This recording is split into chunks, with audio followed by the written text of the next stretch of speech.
Welcome to Interviews with Innocence, a podcast about spirituality, consciousness, and exploring the wisdom our children bring into this world. I believe that our very young children are our greatest teachers.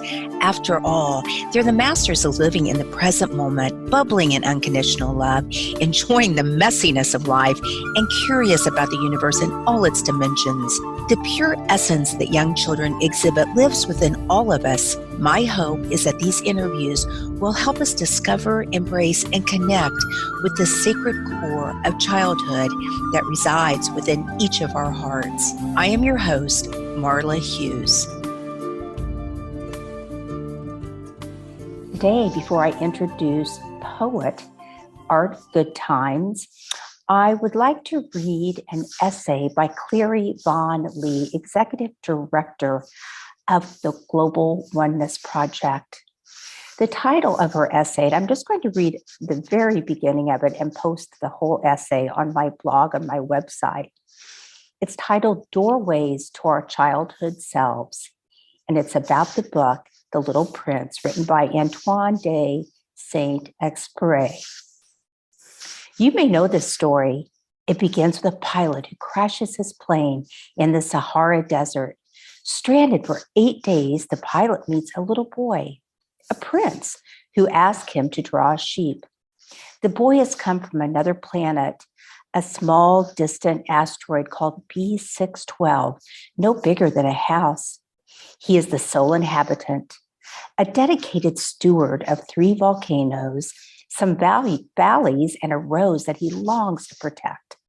Conflicted over the rose's vanity and the contradictory nature, the boy embarks on a journey with the help of migratory birds. He departs his asteroid and visits 6 nearby planets to learn about life in the universe. The Little Prince, written by Antoine de Saint-Exupéry and published in 1943, is more than a philosophical tale. It is a timeless story about a grown-up who encounters his inner child. In a quest for a meaningful life, he encounters this child in the form of a prince who wishes to be of service to something bigger than himself. This mystical journey reveals the essence of what it means to live, including its secrets and wisdom, if we know how to listen. In quotes, the eyes are blind, one must look with the heart. If you haven't read the story, it just might stir something within you. The Little Prince offers a world beyond ourselves. Saint-Exupéry beautifully illustrates the longing we have within ourselves to explore unknown territories and to trust our instinctual nature. Our moral selves are summoned to the page. Like many stories we read during our young lives, this story offers a unique opening into life, full of possibility, sorrow, and lessons to be learned. A story can captivate both our present selves and the selves we would like to become. And without further ado, I would like to introduce Art Goodtimes. Today, I'm really excited to have Art Goodtimes on the program. Art is a longtime resident of, well, I guess Norwood and Telluride, Colorado, these adorable little mountain towns. And that's where we are right now. It's snowing outside. And Art is just, we were just getting to know one another, but I'm just so intrigued by his story and his work. So welcome to the program, Art. Thank you, Marla. It's so a pleasure great to be here. So great to have you here. So why don't you tell the listeners a little bit about yourself? Oh my gosh. Well, I'm a poet, and so poetry has been my life. Poein in Greek means to make, and so I'm a maker, creative person. But I started out as a pretty traditionalist Catholic son, Italian-American family, in growing up in San Francisco and then down the peninsula to the suburbs in the 50s and the 60s. Went to seminary. I was very religious and spent 7 years studying to be a Roman Catholic priest. have a lot of friends who are priests or ex-seminarians. And then when I left the seminary, my brother died, and that was kind of a crisis of faith. It made me really rethink what I was doing. And so I ended up taking a year off because it was Vietnam days in those days in the draft. I took a year as a Vista volunteer. And so I ended up on Crow-Indian Reservation in Montana and learned a lot, realized that I lived on the West Coast, but I didn't live in the West. The West was really a different place. And I learned that I kind of liked the West. It was wide open. People were not quite so uptight with each other. Although they could be very mean, they also could be very nice. It was a really interesting bifurcation. But I spent a year and a half there on the reservation, and then went back to San Francisco in the summer of love, and had a delayed adolescence reaction to the Grateful Dead and acid and everything else that was going on there. Got my finished my degree in English at San Francisco State during the riots, and went to UC Berkeley Night School and became a teacher with a lifetime certificate in teaching for preschool and for adult education, which I haven't used ever since. Yes. Well, I know the children, though, you did work with them at Vista, right? Correct? Yeah, that was part of that. That was definitely Head Start was just starting in those days. And so I used to go and play music for Head Start, sing songs. Nice. And that got me into the whole world of preschool education. And when I went to San Francisco State, I got a job because I needed money, working in a preschool, Jewish community center. Made friends with teachers and ended up having a career in preschool education for the next 10 years. Wonderful. Did I know you mentioned before we started the record button, you talked about that you loved the preschool children, the magic and mystery of childhood. Can you just elaborate on that a little bit? Oh my gosh. I'd always loved being a babysitter. I had two brothers. And so we were a family. I had some nephews we played with, nieces. And so I really loved families. And I remember reading Cheaper for the Dozen and thinking, I want a whole baseball team. Yes. And then as I got older, went to seminary, I wasn't going to have any children. And then all of a sudden left the seminary, and suddenly the first woman I made love with was pregnant. And I'm like, oh my God, I have to get married. I'm a Catholic boy. She was Jewish. It was very interesting. We lasted for a year, and we got divorced by the same judge, and we had champagne both times. She had a miscarriage, so we didn't have to do children then. Oh, right. But I've loved children. So when I started working with them, it was really magic to spend a day in that space where everything's possible. And the only boundaries are the ones outside of yourself. There's really no interior boundaries here. You can go in any direction and as far as you want, until somebody stops you. And that was our job. Preschool was often stopping you, providing the outer boundaries to whatever liveliness we could induce inside those boundaries. I know you mentioned that in seminary that you were became really intrigued with poetry. I did. And I'd like for you to tell us about that and how, if you incorporated that into the work you did with children. Yeah, the whole magic, Joseph Chilton Pierce Magic the Child, it was that magical mindset that you could do almost anything. You could sing a song. So we'd have a story time, we'd have a song time. When I got to be in charge, I would set up all the gym toys in a new configuration every morning. So the kids would walk in and be a new arrangement, and they'd have to try new skills of balance and climbing.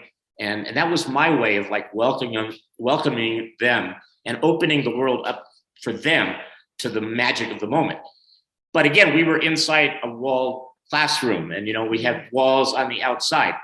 And I realized after teaching both in San Francisco, and actually I taught back east in New Haven, Connecticut, and I had experiences in all different kinds of areas. And I really found if you made a safe space with clear boundaries, and when the kids bounced up against them, you had consequence, so that somehow you didn't let them transgress those boundaries freely. They were put on notice that was not right.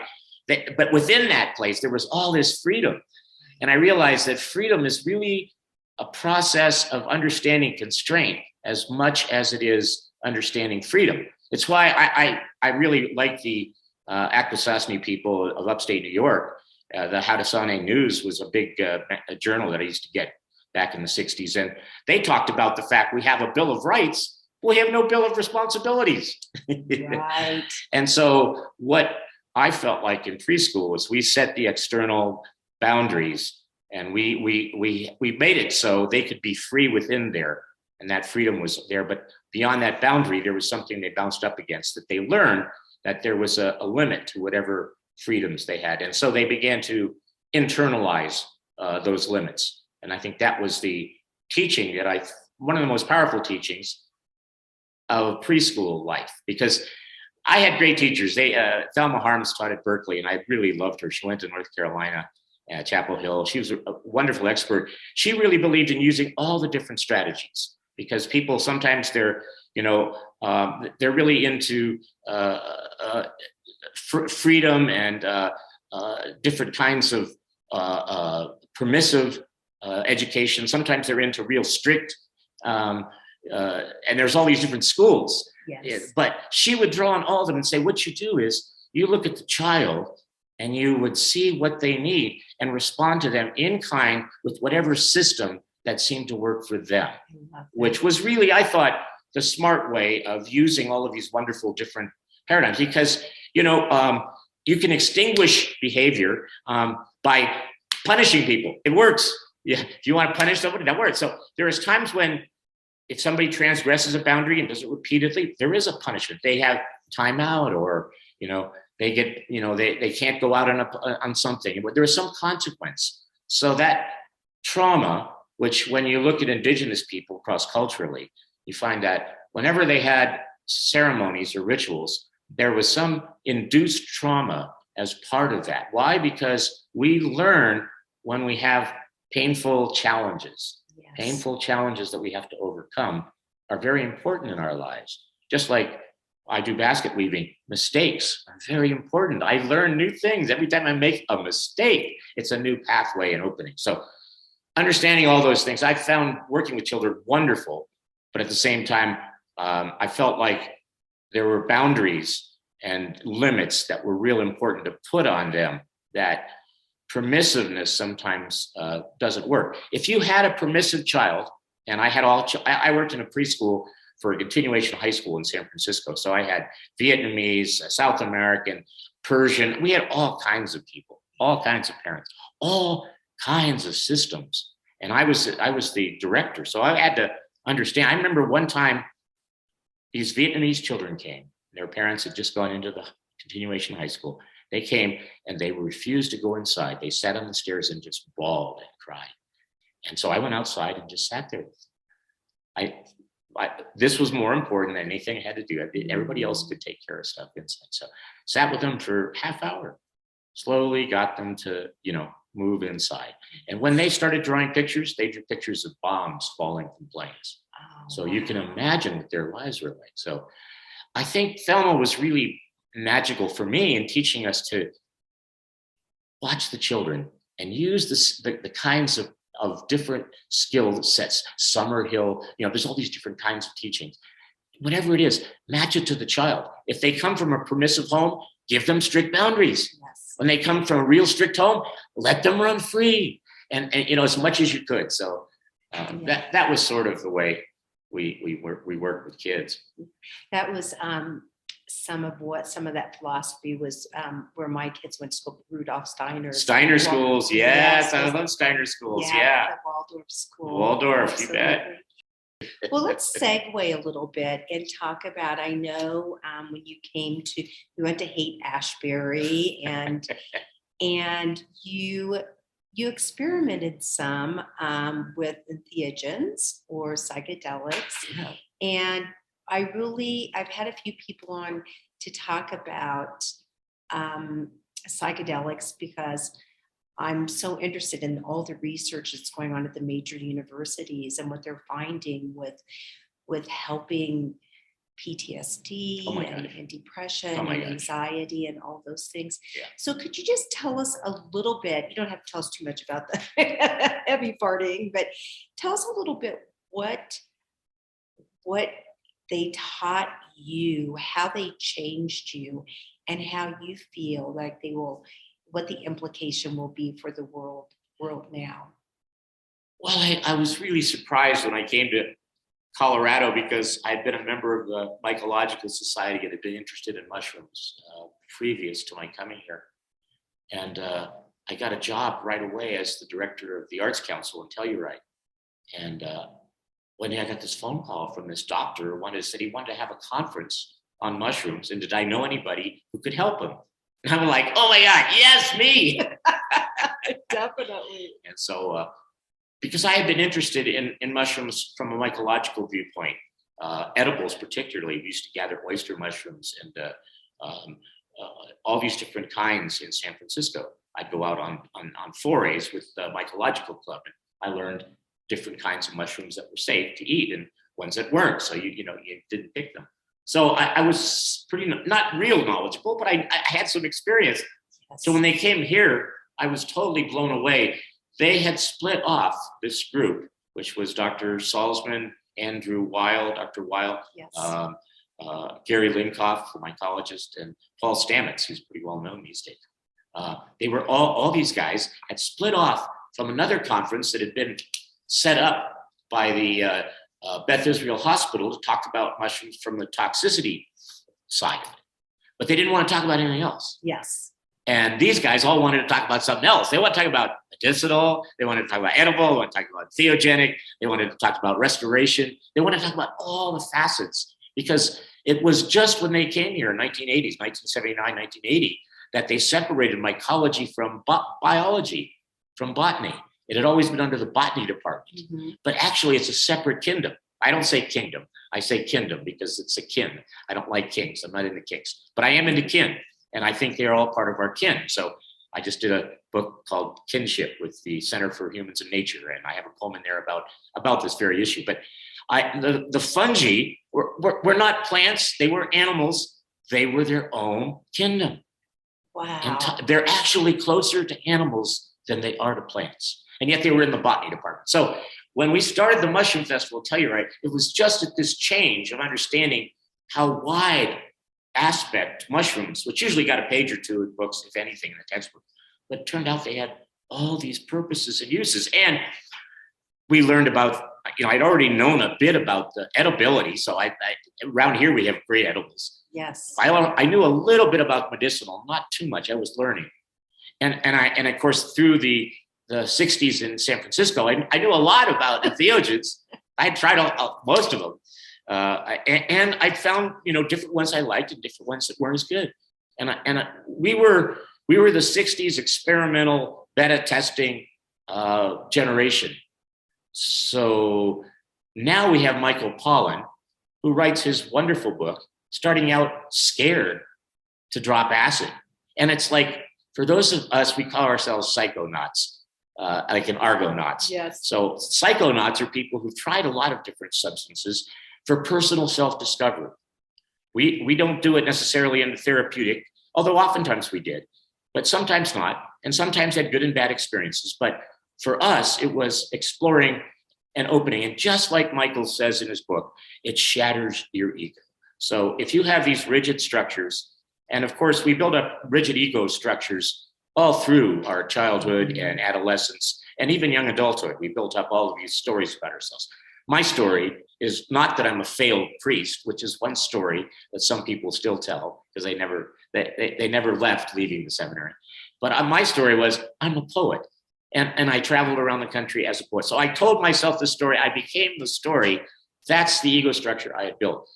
Drugs shatter all that, and you suddenly have to deal with what do you want to bring back and what is of no use to you anymore. And so Christianity was of no use to it for me, but poetry was great use, and marrying people was of great use. So I became a universal life minister, not because I wanted to have a church, but because I love marrying people. It was really fun. Yes. I like officiating and bringing people together and blessing their union. I think that's a lovely thing. So I still was able to use stuff from the seminar. And I love the fact that I attended the seminar. I learned a lot about spirituality, things I like and things I didn't like. I moved into the seminary and then out of the seminary, but I brought things with me. And I moved into the hate, but I moved out of the hate. I moved to Colorado. I moved to start my own family. And I really didn't want to be in a city anymore, even though San Francisco is a lovely city and it has a wonderful movements. It still is a city. And I wanted to be in the country. I wanted to be in the West that I remembered from Montana. Yes. And I ended up in Colorado. I looked at Alaska, I looked at Maine, and I ended up in Colorado. Well, it's a pretty special place. So, Art, do you have a story you could tell us about an experience you had with mushrooms that showed you that maybe Christianity wasn't your thing anymore, but poetry was? And It's interesting. It wasn't really, well, I guess it was a little bit. So, when I came to Colorado, I ended up hooking up with a group called the União Vegetal. It's a British Brazilian cult that takes ayahuasca as a ritual way. Right. They have brought their church to the United States, and they went to the Supreme Court and got the right to bring their hallucinogen into the country for their religion. I remembered once, and when you're in ayahuasca, it's an entheogen. It's my friends, my shamanic friends tell me that it's a feminine energy, like San Pedro is a masculine energy, and that it's oftentimes the most powerful shamans that I've experienced have been women, and the women who guide you in ayahuasca, I think are amazing. The Udave is kind of a masculine cult. It's a sky god religion. It takes a minor figure from the Christian pantheon, Solomon, and makes him a major figure in their religion. It's beautiful in that there are so many people in Brazilian society, from the very top, generals and politicians, to the very bottom, taxi cab drivers and I can't remember. There's a name, Bupolo or something. There's a name in Portuguese for some of the peasant kind of people who live in the countryside. Right. And so it was a very egalitarian kind of energy. You were all one in the nucleo when you took ayahuasca and went through that experience. You did it with a group. You did it with a person in charge, a mestre, and you did it with some music and with some talking, so that you never lost your sense of self like you can with mushrooms or ayahuasca. I mean, with mushrooms or acid or cactus, frogs. There's all these different things where you're lost. Right. I mean, your ego is so shattered, you're not sure where you are even sometimes. So that can happen, which is why they always tell you, and it was drummed into us from the very first, set and setting. It's so important when you take any kind of mind-altering substances. First thing is have a guide.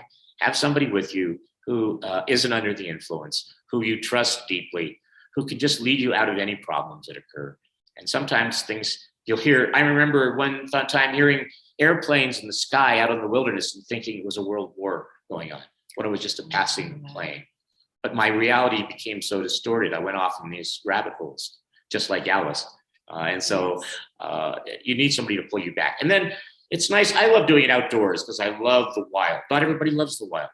Maybe if you're not as comfortable in the wild, then maybe it's better to do it in your own home, in a nice, which is the therapeutic model they're doing now. Is they're making very much a very home style kind of place to be in, and then a guide to help you. And I think that therapeutic model is really wise for beginners. People who are just very intrigued, including myself, and I'm personally familiar with ayahuasca, but I'm talking more about psilocybin now. Yeah. That want to maybe get off an antidepressive or want to, maybe we're venturing into microdosing now, but what do you, number one, why would people want to try this? Or what do you think usually why they want to try it? And secondly, how do you think it can benefit them? Well, again, I think Michael gave us a wonderful blueprint for people that are older and who the psychedelic revolution passed them by, maybe. Right. And they now they're in this other place and they're not sure they want to go crazy like some of the kids did. Yes. And I think Michael was very aware of that, had those same feelings, and found a very safe way to begin. I always say, if you're going to do psychedelics, start with, I think, my favorite, MDMA. It's a very lovely, not pure MDMA, not the party drug, although you can party on it, but it's not about partying so much as it's really an opening of the heart. Your heart opens wide open. In that opening, like I was with a friend and her heart opened wide, but she didn't pay any attention to herself and she got sunburned and had a sunburn for weeks afterwards. So it's, you do lose yourself a bit in, you become almost obsessed with interpersonal relationships. Mostly with humans, but sometimes with other things in the environment, because everything is alive. So the thing about MDMA is that it's a really soft and loving, and it's not everybody has the same kind of experience, but it's a gentler kind of awakening. I think it's really important, if you're going to experiment like this, find a safe kind of way to do it. If you don't have knowledgeable people in your circle, there are some wonderful groups out there now that are offering. You can go to Jamaica and take mushrooms. I think Chad has a whole group of people down there from the Mushroom Festival in South Carolina. And he has a group that goes down. There's a group from Colorado that goes down, because in Jamaica, it's not illegal.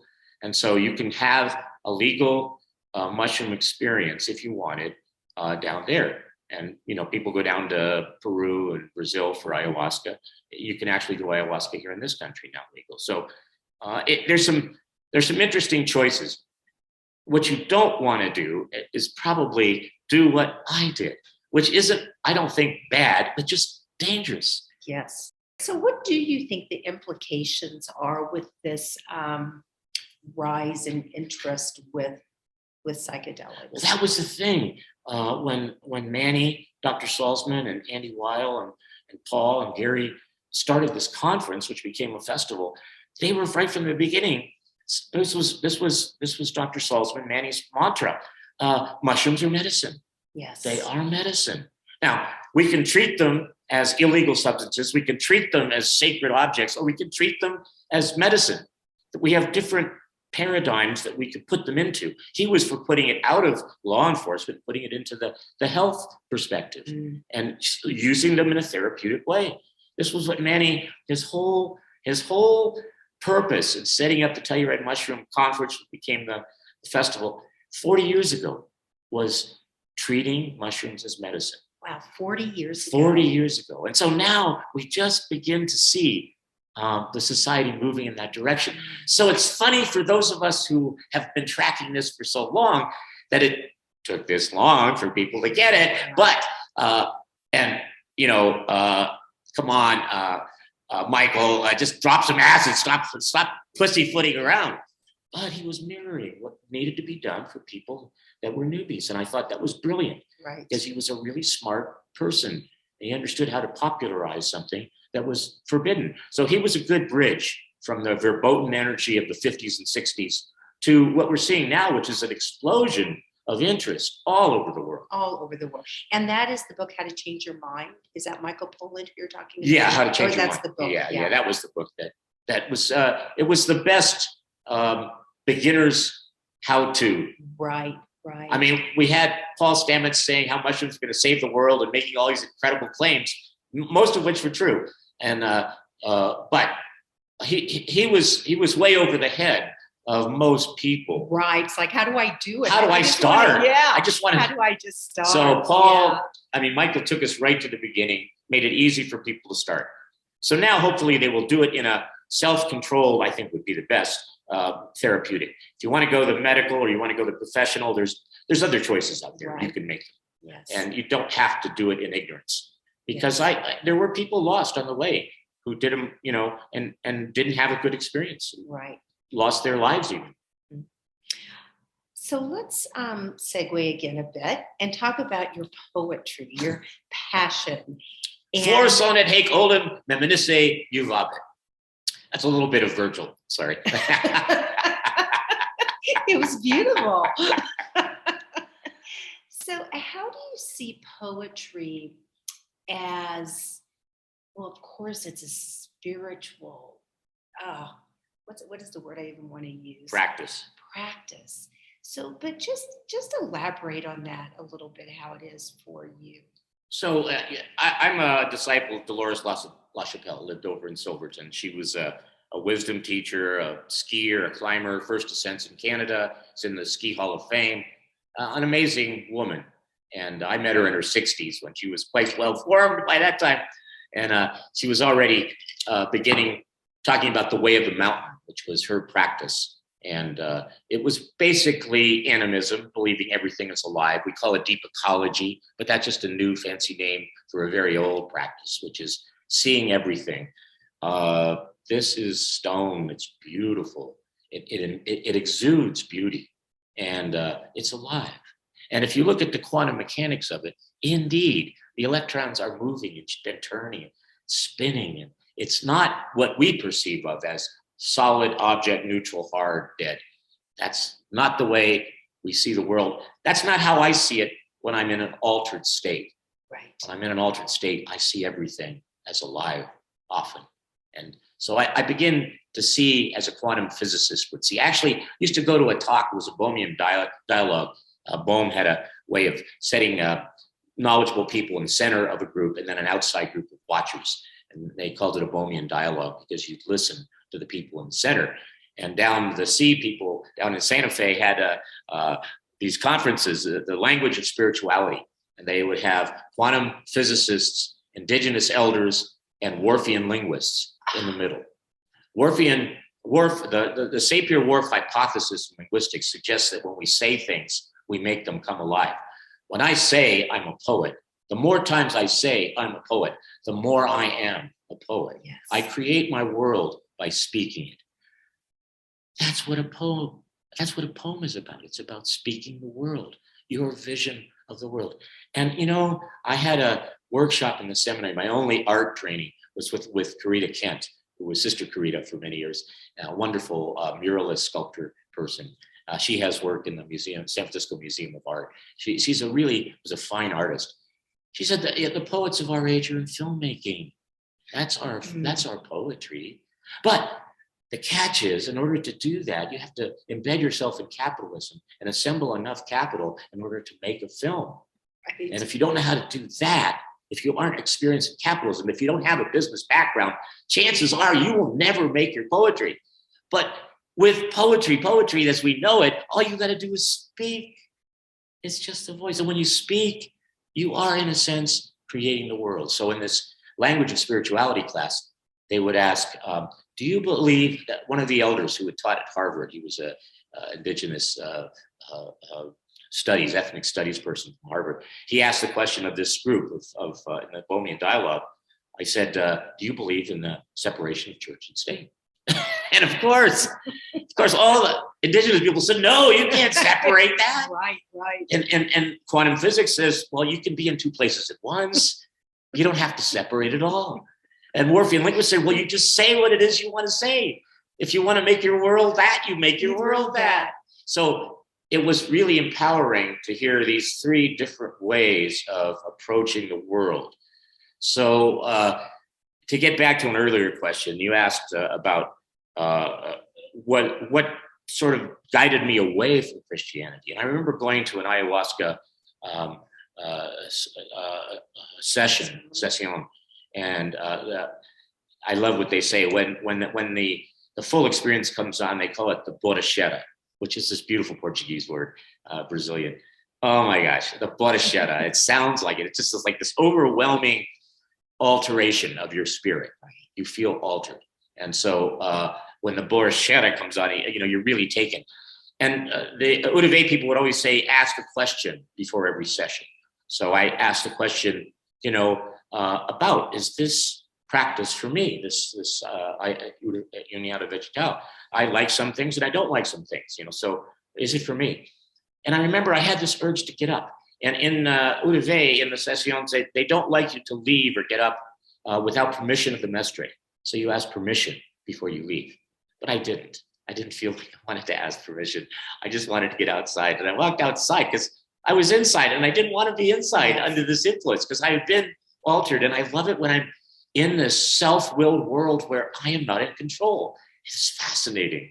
This world that works, but in a completely mysterious way. So I walked outside and I saw 3 trees in a little grove, 3 junipers, and one was bigger than the other 2.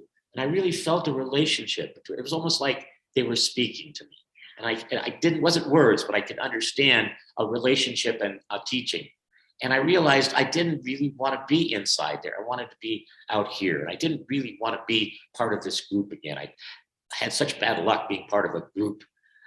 I wanted to find spirituality in my own path, in my own way, but while paying attention to everyone and honoring Udave, Christianity, honoring everyone, because everyone has wonderful and powerful teachings. It just, for me, the Roman Catholic system in this country, I wasn't happy with, and I'm certainly not happy with the Archdiocese of San Francisco, which I track even today. So just that, not just that experience, it was kind of like that building represented Christianity and all those other things to you. It was the past. And you just realized I really wanted to move on. You're ready to move forward. I'm ready to move into another world. So Art, do you, I've always understood, and from many of some of the interviews I've done, one of the beautiful things about psilocybin and probably the other entheogens is that it actually rewires the brain. Michael Pollan talks about this.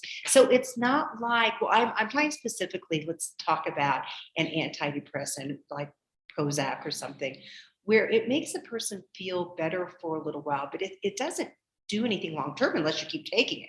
And even then it stops working sometimes. But this actually, I think a fabulous fungi, which you're in the documentary, everybody should watch that. This actually rewires and changes your thinking. Can you just elaborate on that? Has it done that to you? Well, that's a tricky question. Leary and Ramdas and a lot of people. I was part of the Rainbow Gathering. I met, I like to say, 2 of my 4 wives at the Rainbow Gathering. And Ramdas would serve breakfast at those things. And the whole idea that taking entheogens was like a door opening into a new world. And that was the way we looked at it. That was the way the promoters of the psychedelic revolution presented it. And there's some truth to it and there's some falsehood to it. So you've got to be careful, like everything in life.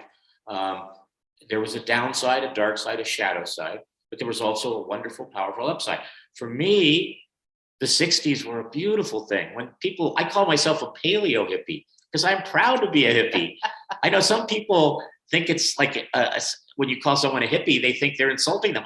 I take it as a compliment. Yes. What a hippie to me was someone who broke with everything of the past. If you get to the heart of Christianity, I know some beautiful Christians. Some of the most beautiful Christians didn't go to church so much, but they had the Christiansons. They had a camp down here on the San Miguel River. And they didn't advertise, but they took in orphans, unwed mothers, people who in need, and they just took care of them. Yeah. Those were the real Christians. Yes, exactly. Those are the Christians that I like. Oh, I love that. They've gotten to the center, the core of it. So those are the kinds of things that would happen. And I was always a promoter.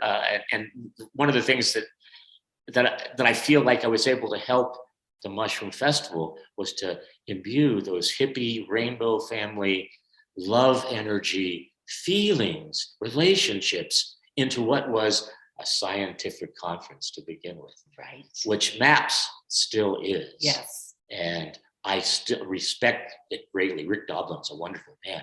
But what we have in Telluride is a hippie-infused scientific experiment. Which is the beauty of it, and is what we're trying to do, that so many I interview is to, well, it's already being done. The if you want to say pippy part or spiritual part, interweaving with the scientific. They have to go together in order to.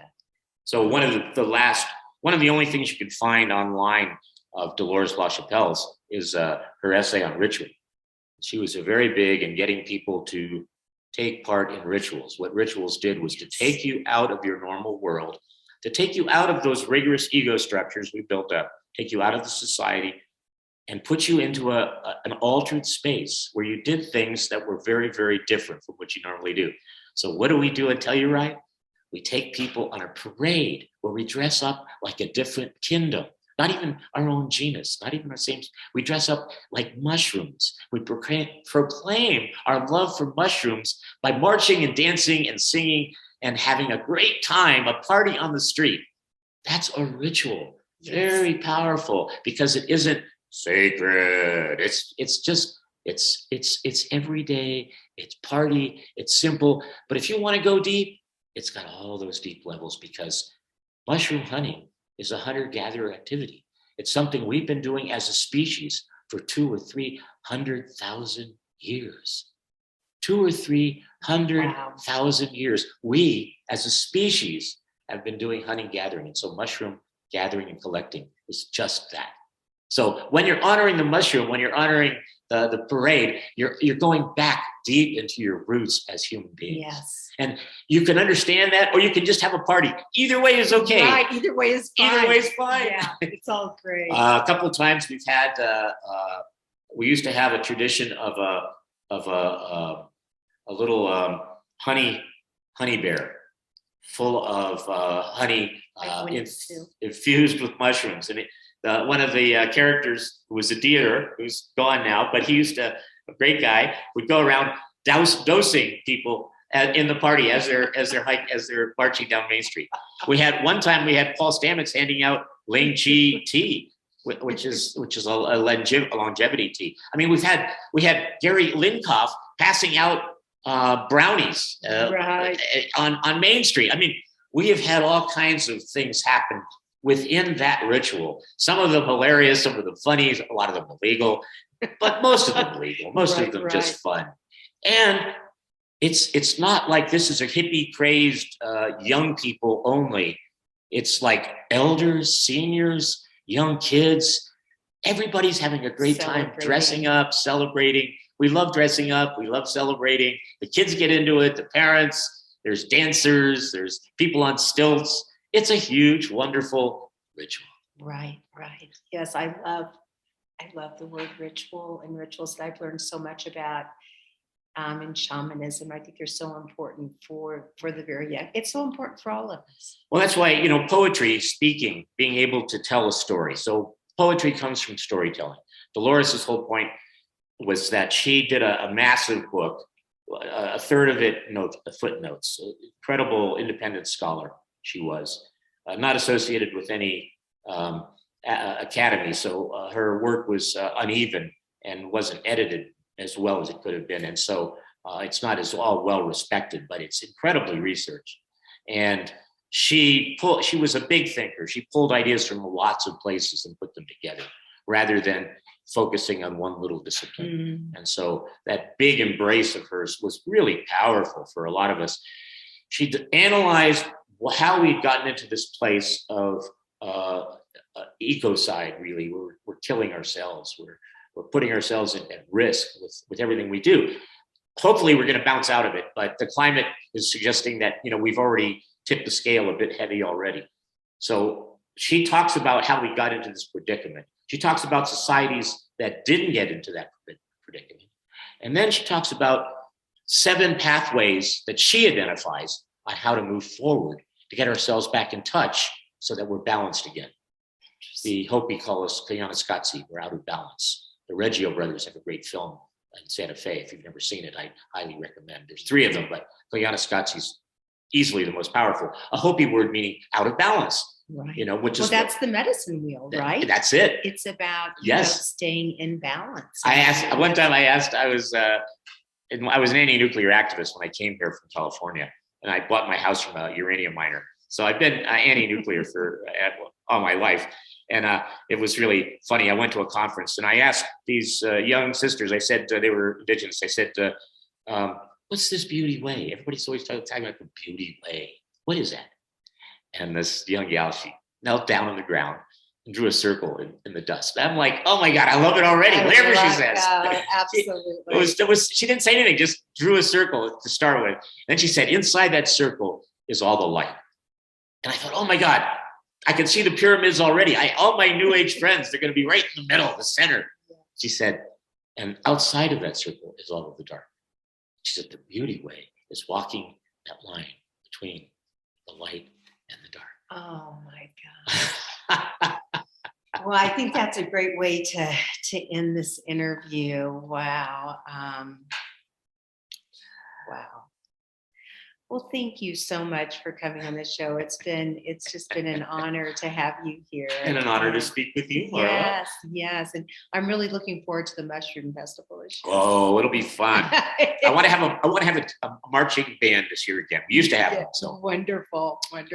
Well, thank you so much. And you have a great evening. And I'm sure we'll talk soon. We're going to have dinner together. That sounds good.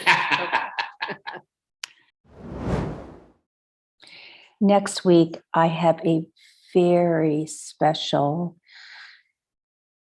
it's not an interview, I am going to read diary entries from the War Diaries. My friends, Paul and Amber, I've never met them personally, but I've become friends with them over the Science and Medical Network. And they live in Poland, and they have 35 guests that are living with them now from the Ukraine.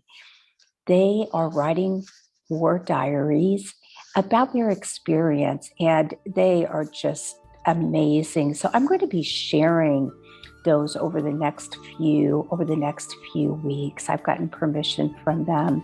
So I hope you'll join to listen in. Thank you. Thank you so much for listening in today. If you want to learn more about the show, you can find us at interviewswithinnocence.com and on Facebook or Instagram at Interviews with Innocence. Please write me a message, tell me what you liked, and let me know what else you would like to hear. I would love to hear from you. And if you liked what you heard, please leave us an iTunes rating and review. It helps other listeners find the show. Thank you.